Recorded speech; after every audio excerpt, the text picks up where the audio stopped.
हे friends, अस्सलाम वालेकुम। Recipe के इस किचन में एक नाश्ते की रेसिपी के साथ आपके सामने हाजिर हूँ। बहुत ही मज़ेदार यमी रेसिपी जो कि सिर्फ आप तवे पे बनाएंगे और उसके बाद आप गर्मियों में घंटे खड़े रहकर जो चाय पराठे बना रहे होते हैं डेली, उससे आपकी जान छूट जाएगी। तो बिस्मिल्लाहिर्रहमानिर्रहीम। इसके लिए सबसे पहले आपने ले लेने हैं 2 बॉयल किए हुए अंडे। और अंडे जो है इस तरह से काट कर आपने उसमें से जो उसकी जर्दी होती है ना वो अलग कर लेनी है और उसकी सफ़ेदी आपने अलग कर लेनी है। सो आपने इस तरह से इसे काटा और उसके बाद आपने इसके अंदर से जो जर्दी थी ना उसको आपने निकाल लेना है। तो 2 अंडों की जो जर्दी है वो हमें चाहिए होगी। सो इस रेसिपी के लिए सबसे पहले आपने इस तरह से निकाल लेनी है।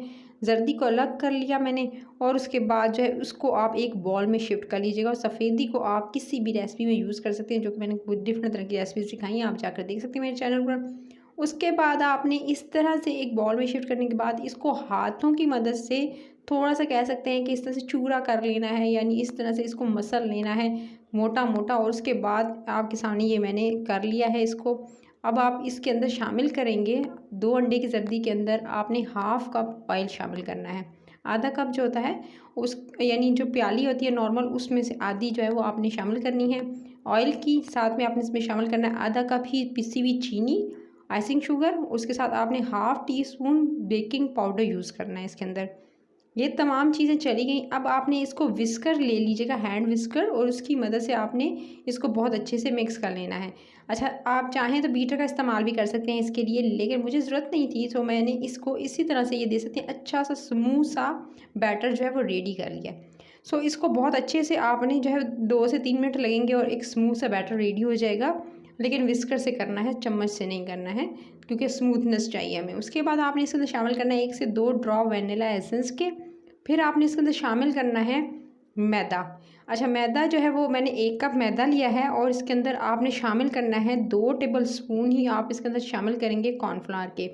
ये दोनों चीज़ें इसके अंदर जाएंगी और उसके बाद अब आपने इसको बहुत अच्छे से मिक्स कर लेना है। इसकी अच्छे से मिक्सिंग करेंगे और मिक्स करते हुए पहले तो इसे सिंपल मैं स्पैचुला से मिक्स कर लूँगी, ताकि अंदाज़ा हो जाए इसके अंदर जो है अब इसको मज़ीद जो इसको फॉर्म करने के लिए, इसकी डो की शक्ल देने के लिए दूध की ज़रूरत पड़ेगी। सो पहले मिक्स कर लेंगे तो फिर आपको आइडिया हो जाएगा कितना दूध लगेगा।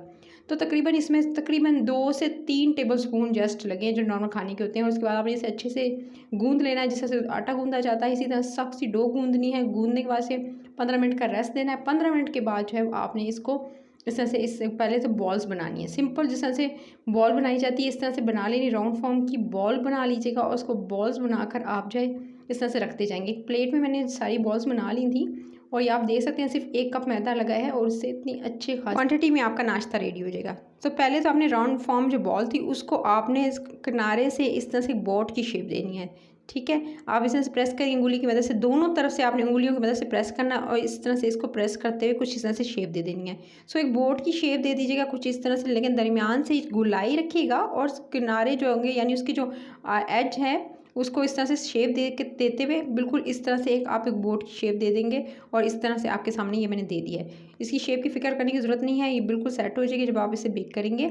और इसके बाद इस तरह से आपने इसको जी दे देना है शेप। और एक और मैं आपको करके दिखाती हूँ। इसी तरह से बॉल को आपने पहले इस तरह से साइड से, ठीक है, एक तरफ से आपने इसे यूँ 2 उंगलियों में रख कर इस तरह से करना है और फिर जो है दूसरी तरफ से भी इसी तरह से करेंगे और दरमियान से इसी तरह से गोलाई में रहने देंगे। सो इस तरह से आपने सारे के सारे जो है वो रेडी कर लेने हैं। सो इस तरह से मैं 1 बाय 1 करके उठाकर इसी तरह से करती जाती, आप शेप देख सकते हैं कि किस तरह से मैं इसे कर रही हूँ। सो इस तरह से आप प्रेस करेंगे और इस तरह से दोनों तरफ से करते हुए इसको आप जो है वो शेप दे देंगे। तो ईजी सा ये मेथड है। तो इस तरह से आप शेप देने के बाद इसको जी ये दे सकते हैं। तमाम के तमाम जो थे मैंने रेडी कर लिए हैं। अब आपने क्या करना है, इस तरह से रेडी कर लेने के बाद ये शेप देख सकते हैं इस तरह से, बस सोचिएगा इस तरह से शेप देखकर आपने तमाम के तमाम ये रेडी कर लेने और ये देख सकते हैं रेडी हो चुके थे। अब आप इसे बेक करने की बारी आती है। ना तो आपको ओवन की ज़रूरत है, ना परेशान होने की पतीले की कि न पतीले में रखें, उसके बाद आप प्रेशर कुकर, ऐसा कुछ नहीं है। तवा लेना है, तवे को चूल्हे पे चढ़ाएंगे, हल्की आंच करेंगे, उस पर एक स्टैंड रखेंगे, स्टैंड पे एक प्लेट रखेंगे। स्टैंड थोड़ा ऊंचा होना चाहिए। उसके बाद आपने जो प्लेट है उस पर आपने थोड़ा सा ऑयल ग्रीस करके बटर पेपर लगाना है। बटर पेपर लगाकर फिर आपने उस, या तो अगर बटर पेपर भी नहीं है तो सिंपल जो है प्लेट को ग्रीस कर लें।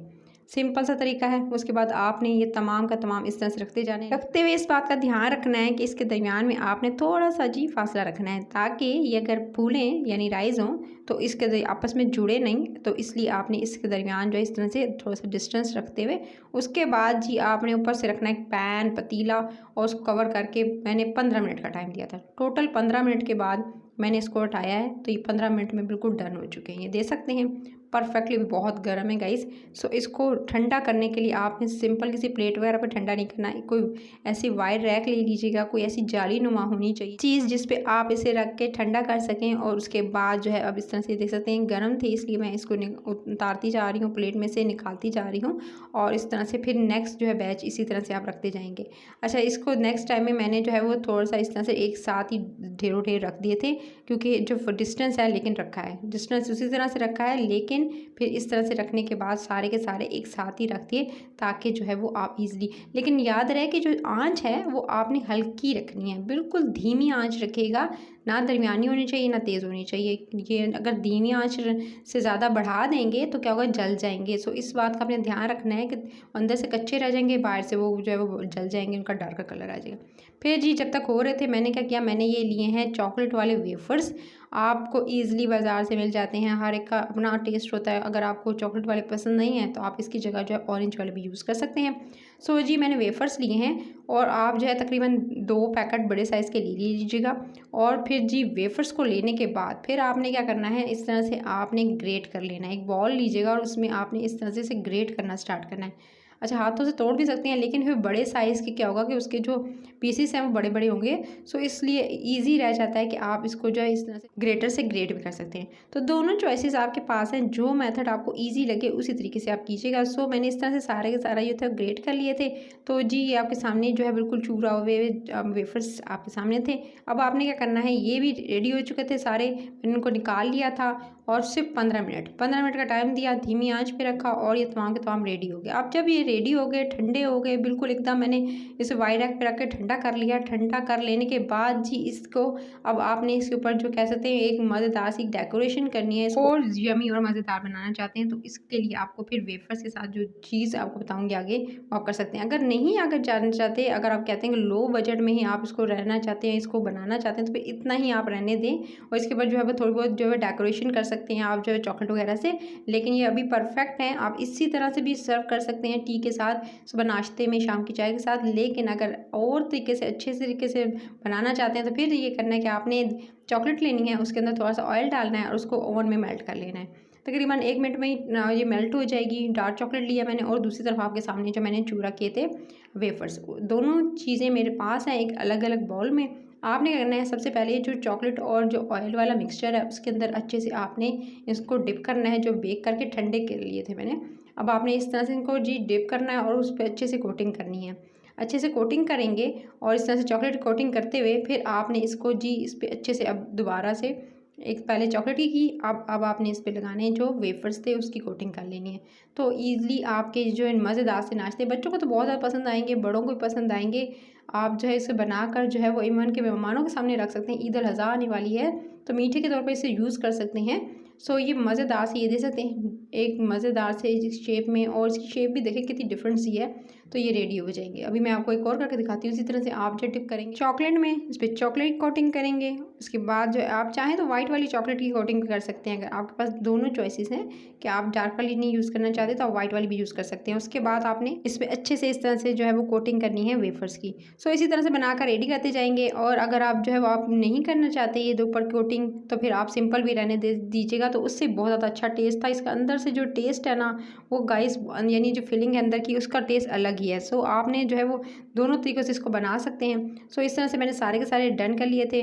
तो आप जो है इसे दावत में भी रख सकते हैं, सुबह के नाश्ते के लिए परफेक्ट हैं, सिंपल चाय के साथ आप इसे सर्व कर सकते हैं। आजकल वैसे भी शदीद गर्मी पड़ रही है और नाश्ता करने का दिल नहीं करता, और नाश्ते के लिए सुबह घंटों किचन में खड़े होकर पराठे जो बनाए जाते हैं, उसके बाद टोस्ट और सैंडविचेस, उससे कई गुना बेहतर है कि आप इसको बना के एक ही दफ़ा रख लें, एक ही दफ़ा मेहनत कर लें, उसको बनाएं और बनाने के बाद फिर आप जो है इसे सेव कर सकते हैं। ये बिल्कुल ख़राब नहीं होंगे, आप इसे इवन के फ्रिज फ्रिज में रखें, इसमें मॉइस्चर भी पैदा नहीं होगा। आप इसे एयर टाइट किसी भी जार में, किसी भी आप जो है वो कंटेनर में जो वो फूड वाला होता है उसके अंदर डालकर अच्छे से कवर करके रख दें, इवन के फ्रिज में भी रख दें तो ये महीना निकल जाएंगे बिल्कुल, अगर ज़्यादा क्वांटिटी में बनाना चाहते हैं। मैंने 1 कप से बनाया है, आप डबल क्वांटिटी का लीजिएगा। अभी मैं आपको तोड़ के दिखाती हूँ, ये दे सकते हैं कितने मज़ेदार हैं, यम्मी है। रेसिपी अच्छी लगी तो लाइक शेयर और चैनल को सब्सक्राइब कर लीजिएगा मज़े मज़े की रेसिपीज़ के लिए।